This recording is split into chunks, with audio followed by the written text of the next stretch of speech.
July the 4th, 1776. And we strive to perfect this union. I want you to have a great 4th of July, Independence Day. But that is not the Independence Day I want you to focus on this morning. I want you to focus on your own Independence Day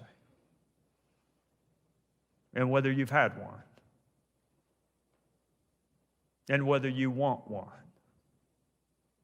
and what you will do with your freedom. So the Independence Day I want us to think about is your own. Life, liberty, and the pursuit of happiness. Life comes first. Of course it does. Life is that thing from which all else springs. It is fundamental. It is primary. How would you define the word? When you reflect on that phrase, life, liberty, and the pursuit of happiness, what do you think about? How do you define life? Dr. Young mentioned that I was a prosecutor for almost 2 decades. The courtroom, prosecuting homicide cases, is a very life-affirming place to be. Sometimes you have to be surrounded by the alternative to appreciate the fundamentality and primacy of life. Sometimes it takes death to put life in proper focus. And what I mean by that is there is no retreat from death. There is no bargaining with death. There is no compromising with death. Whatever the last thing you say to the person you love the most will just have to suffice for all of time. And whatever you wanted to do and hoped to do and planned to do but never got around to doing will never be done. Life. What does it mean to you, this gift of life? For you to have your own Independence Day, you have been gifted life. The most life-affirming case I ever prosecuted was the murder of a 10-year-old. She couldn't walk. She couldn't talk. She couldn't feed herself. She was confined for the entirety of her life to a wheelchair. If you ever set foot in my office in D.C., you would see a picture of my wife and our 2 children who are healthy as they could be, and then right beside that picture of my family, you would see the picture of this beautiful 10-year-old girl in her wheelchair with the most radiant smile you have ever seen. That is not an existence that any of us would choose for ourselves. It is not an existence that we would choose for anyone we cared about. But that was her existence. That was how she was made. That was the gift of life she was given. And I had her picture there to remind me of the primacy of life, the value of her life, and also to serve as a word of accountability to me. What have I done with mine? She had a decade. That's it. She couldn't walk, she couldn't talk, she couldn't feed herself. She could just smile. And yet she did enough with this gift of life to be pictured right by my family. And it's a word of accountability. What have we done with this gift of life? And it's more than just an esoteric or theoretical concept. I mean, yes, if you're a fan of political documents, like our Constitution, due process. No one may be deprived of life without due process. If you're a fan of theology, of Scripture, I am the way, the truth, and the life.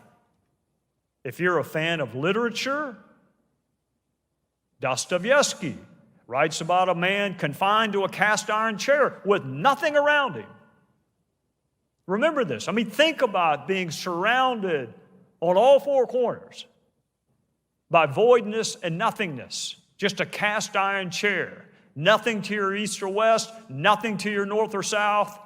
And Dostoevsky argues it is better to live 1,000 years like that than to not have life. Albert Camus, Dr. Ben Young and I enjoy discussing Albert Camus. He was not known for his appreciation of life. He was a philosopher who mused about whether life was even worth living or not. He struggled with it. He struggled with making sense out of life. But even Camus, that noted absurdist,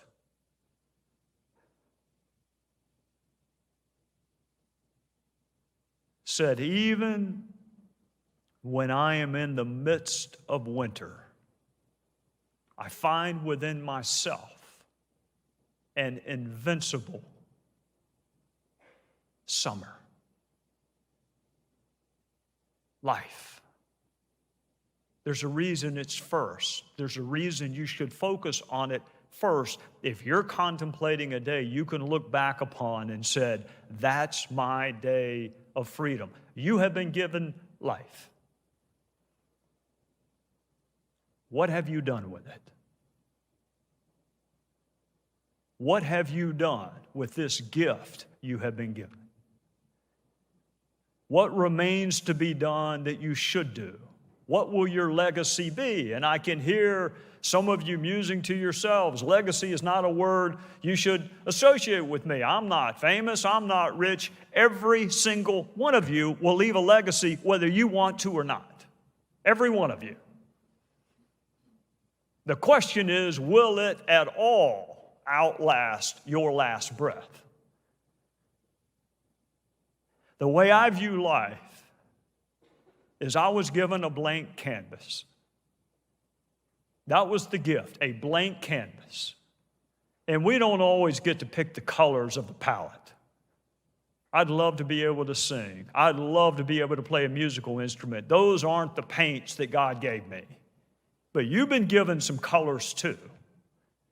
And what will you paint on that canvas called life before you run out of space or run out of time and the paint dries? Life. What have you done with yours? Liberty.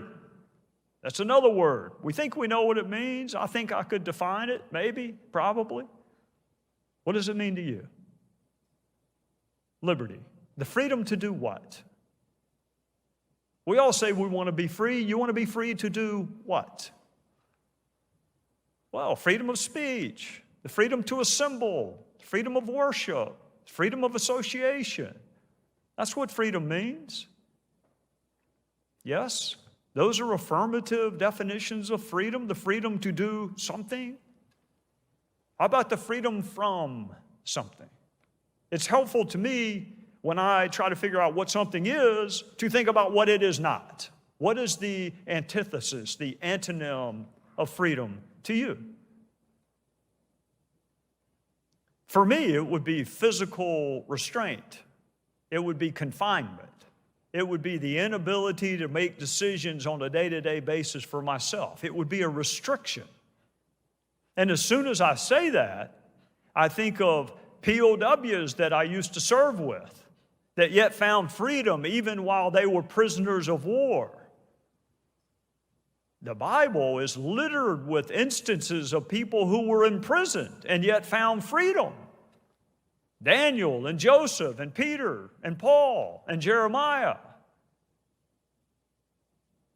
So you can actually be physically restricted and still be free. I wonder if the converse is true. I wonder if I could be physically free but still restricted. Anyone who tells you prison's not that bad or that prison's a country club has never been. It's the coldest, starkest place I've ever been. I had to go from time to time as a prosecutor to either interview a witness or do a sentencing hearing. It's the coldest, starkest place I have ever been. It's prison. Those are prisons made out of concrete, steel, and razor wire. And some of them have names you have heard. Florence, also known as Supermax, Leavenworth, Rikers. And then history and literature give us prisons like the Chateau d'If and the Count of Monte Cristo, or Shawshank from the Shawshank Redemption. Those are concrete, steel, and razor wire prisons.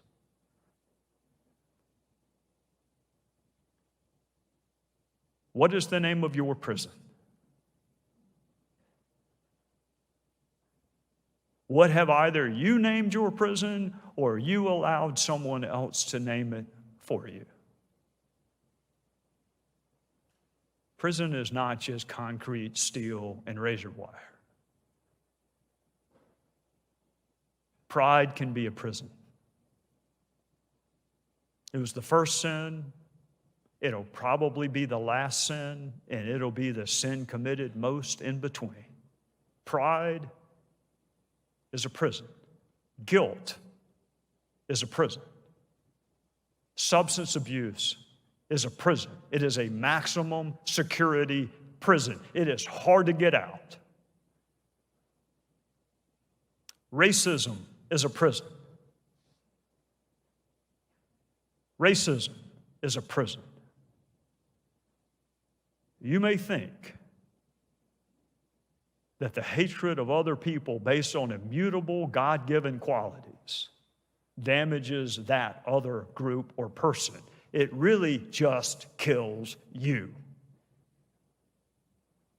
And I think about how great it would have been for this country that has wrestled with race from its inception if we had taken that phrase in the Declaration of Independence, all men and women are created equal, endowed by their Creator. How wonderful will it have been if we had taken that phrase, that aspirational phrase, and actually included it in our Constitution? How much pain could we have saved ourselves? Racism and sexism are prisons. Guilt is a prison. Pain is a prison. Anger is a prison. I know because I served a sentence there. When I was a teenager, I went to see our pastoral counselor. I'm pretty sure I was made to go see our pastoral counselor, now that I reflect upon it. Then I had this image that when you go see a pastoral counselor, he or she's going to say, well, tell me how you feel, and tell me what you're thinking, and how was your day, and what are your problems? And that's kind of what I had in my mind that he would ask. But that's not what he asked. The first question out of his mouth, which I will remember until the day I die, is, why are you so angry? I had nothing to be angry about. I Parents love me. I mean, I had 3 sisters. You could be a little bit miffed about that, but not like full-fledged anger. I didn't know. I don't know. But anger's a prison. And I can still see it on the horizon sometimes, and like the siren singing for Odysseus. You got to make sure you don't walk back toward it.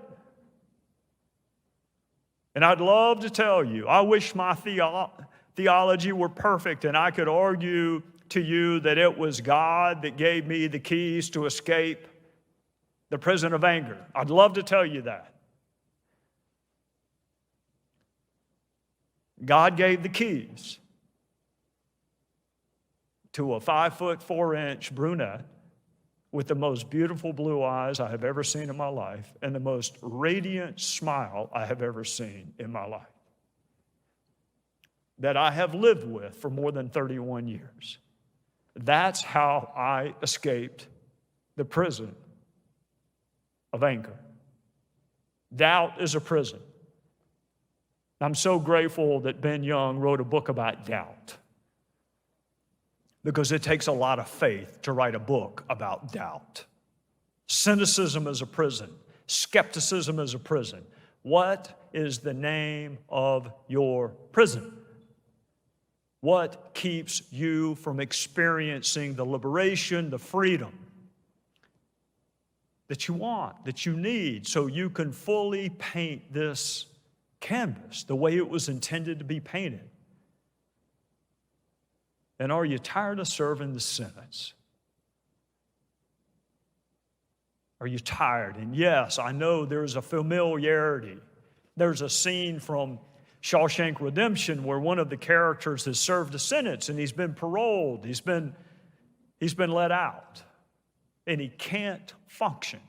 He cannot function outside of prison. There's a familiarity with pain. There's a familiarity with guilt. Your sentence has been served. It's been served by someone else. So either unlock the prison yourself or give the keys like I had to do to someone you love and care about and let them help you out. But you will never fully experience your Independence Day if you remain housed in a prison. Life, liberty, and the pursuit of happiness. Happiness, laughter, joy, contentment. I think we can probably define that. I don't know what Thomas Jefferson meant by pursuit of happiness. Other people have suggested, but it is more than simply being successful or famous or having possessions. We all know that. Money will not make you happy. Fame will not make you happy. Success will not make you happy. It may mitigate your unhappiness, but it will not make you happy. So what will?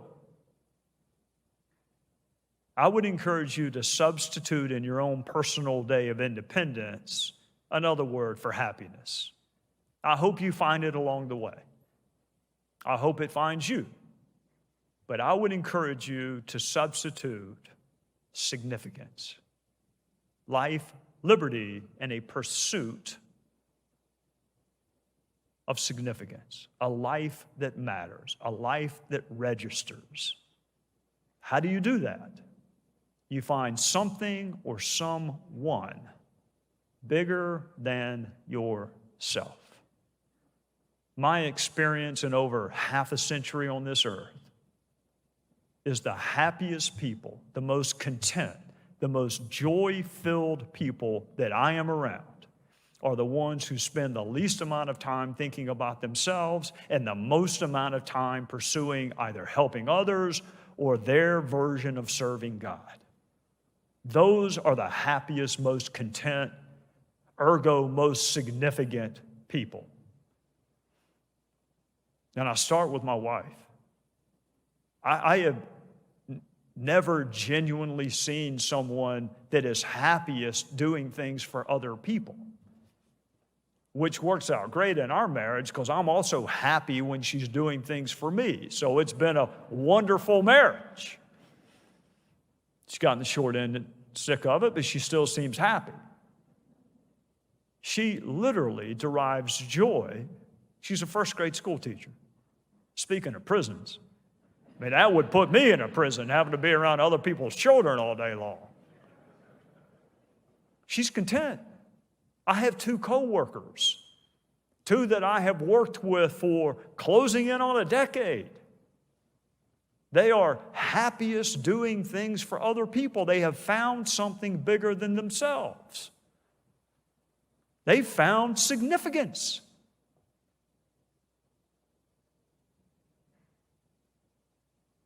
We're flying out of Washington on a Friday afternoon. This line of thunderstorms is coming. I'm about to go check myself back in this prison called Anchor because I'm not going to make it home. And I'm sitting there watching flights delayed and canceled, and I need to get back home. I need to get back to South Carolina. And so I look out of the corner of my eye and I see 2 nuns. And they're staring up at the board. I mean, and when I say staring at it, I mean like memorizing it, not like glancing at it. They are full-fledged memorizing it like it's a multiplication table. And I hear my wife's voice saying, you should go over there and see if you can help them. And then I respond, honey, that's just going to scare them. I can help them most by sitting right where I'm sitting and hope that somebody else helps them. But I get up and I go over there. And one doesn't speak English at all, and the other does speak English, but her native tongue is Spanish. And then I see Joey Kennedy, who's a colleague of mine from Massachusetts, and he's walking into the airport. And I know that Joey has done a stint in the Peace Corps in a Spanish-speaking country. And I say, Joey, can you come help me figure out what's going on so, I can help them, so we can help them? Well, they're trying to get to Argentina by way of Houston. And that ain't happening. Not that day. And I think, well, there's no frustration. It's this most radiant, joy-filled smile. These 2 women that have on the same thing they wore yesterday and will wear again tomorrow. They don't appear to have a lot of money. There's uncertainty about their travel plans, and yet there is joy. So I think, okay, what am I going to do? Rent a car and drive them to Charlotte to get past these thunderstorms? I mean, can you imagine that? Me in the car with 2 nuns? My wife listens to contemporary Christian music. That's great. That reflects the New Testament. I listen to country and hip hop because that reflects the Old Testament. So we both listen to religious music. It's just different. But I can't listen to country or hip hop with 2 nuns in the car. So what am I going to do? How am I going to survive 10 hours? Dr. Young was just getting on me the other night about words that sometimes come out of my mouth on television. And my defense is those words are in the Bible. And he said, yeah, but not the way you use them, they're not. So how am I going to be perfect for 10 hours? I can't do that. Well, we make it to Charlotte. And then I get them on a plane to Houston. And I think, okay, I survived. And I'm just struck by the joy. They never lost the joy. Then, I get an email from them about a month later. Will you please come to our convent in Northern Virginia and visit? How did that happen? Well, I'd have given them the right email, first of all. That was a rookie mistake. So I go and I walk in the convent. First thing I notice is there's no television. How can there be joy if there are no sports? So I said, what do y'all do for fun? They said, we pray. What else do you do for fun? Well, we go to church every day. And I'm reminded of how angry I still am at my father for making me go to church just on Sunday nights. I can't imagine going every single day. Do y'all watch movies? Yes, we saw this wonderful movie. We recommend it to you, Trey. We recommend you see this movie. Okay, great. What's the title of it? I've never heard of this movie before in my life. Imagine the Hallmark Channel, but worse. That was the movie they described. It was perfect people. The Hallmark Channel is perfect people overcoming a very small obstacle and living happily ever after. There wasn't even an obstacle in this movie. It's just perfect people living happily ever after. And I'm sitting there thinking, I mean, have y'all seen like Rambo, or have you seen, Silence of the Lambs? Something.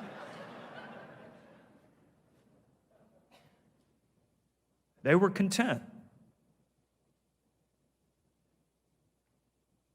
They found something bigger than themselves that they devoted their entire lives to.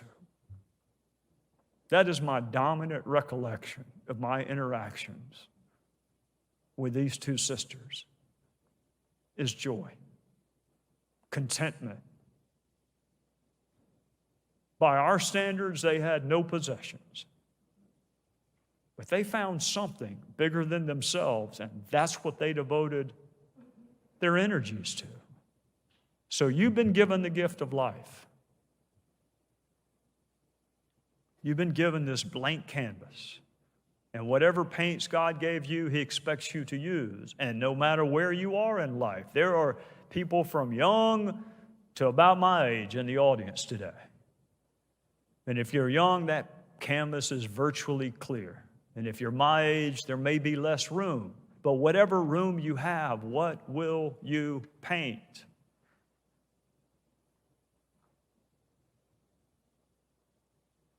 And freedom, liberty.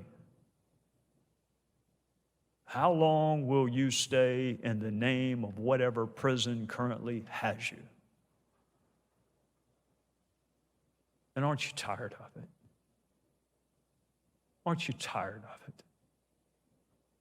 And then when you get out, what do you pursue? And how do you do it? The three most content, joy-filled, therefore significant people I know live out a verse.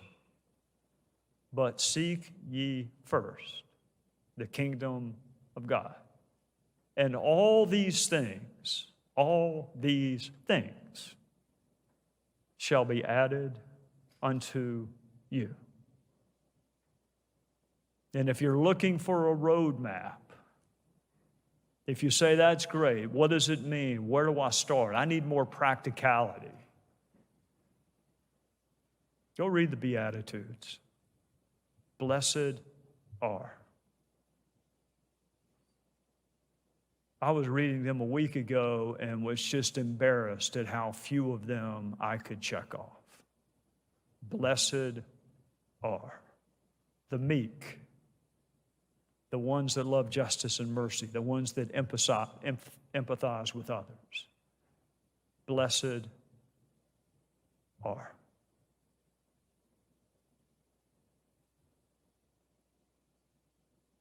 Our country has a day that we look back on, July the 4th.